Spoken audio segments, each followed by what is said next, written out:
the accusations about Clinton's health were as frivolous as are being claimed, the media would just ignore them. They don't dedicate that kind of airtime to the Clinton body count or the theories of David Icke or any other idea that is firmly in the realm of the absurd, although it's almost impossible to argue that all of those dead bodies are a consequence of coincidence. The fact that, or the reason that you see all of this media about her health is because it resonates, right? It is intuitively obvious that she's no Nancy Pelosi. I'm not going to dwell on this, but let's be clear. Okay, there's clearly an issue of some sort. I see no evidence of any specific diagnosis like Parkinson's, but the Clinton campaign has not provided a good explanation for any of the unusual images or videos that have surfaced. While we should all realize that we're not doctors and should not diagnose at a distance, obviously, we should also realize that the evidence before us requires some explanation that has not surfaced. Like this idea that, like she needed help up the stairs, but nobody else did. And I'm sorry, but like that video where she's like stuttering, like that does not appear to be voluntary. I'm sorry.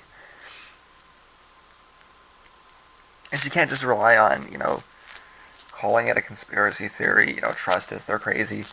Like, that's, another candidate could do that, but she can't. She might be the only candidate in the country that can't do that. Because nobody believes what she says. Only the very core of her base will accept this, and I mean, they don't. It's that kind of people that you can throw facts at and they'll just ignore them kind of thing, right? The left won't accept that. The right won't accept that. And the swing in the middle won't accept that either. Okay? She may have actually dug herself into a hole. Clintons are experts at hole digging, after all, but she needs to be more clear about what's happening. If in the end it turns out that all that's happening is that she's a 70-year-old woman in bad shape, then so be it. But she's got to own up to that rather than continue to deny it. Because until she finds a way to put all of this stuff to rest, it's gonna sit there, right? She has to convince you one way or the other. Either that she is in good health, which I don't actually think is true, or that she is what she is, which is, she's a little old lady. And so be it, right? It could be a real factor in terms of creating voter apathy, right?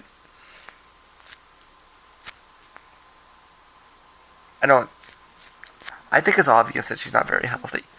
Maybe she can convince us otherwise. I don't think she's the best convincer. I don't know, maybe send Bill out there. But I really think the better choice is just to be honest about it. And I think that, in fact, they probably know that. And that if they continue to try to suggest otherwise, to pretend that she's in great health, then it kind of, like I say, I'm not a doctor, I can't diagnose anything, but the suspicions are grounded, and any lingering suspicions, the more she tries to deny it or run away from it, the more it kind of upholds those suspicions, right? I did see an article the other day where she explained that she doesn't, like she's not an athlete, right? And she doesn't want to be, and she doesn't really enjoy that part of life. She may just want to just push that, right? And just get it out there. Yeah, her knees are bad. Her back isn't great.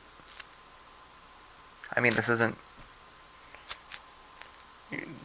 They're not electing, an Olympic athlete. They're electing a president.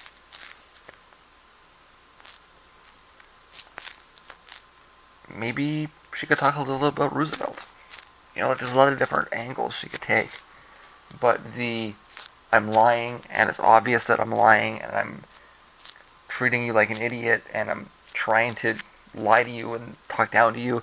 That's the one thing that she can't do. Of course, it's probably the thing that she will do.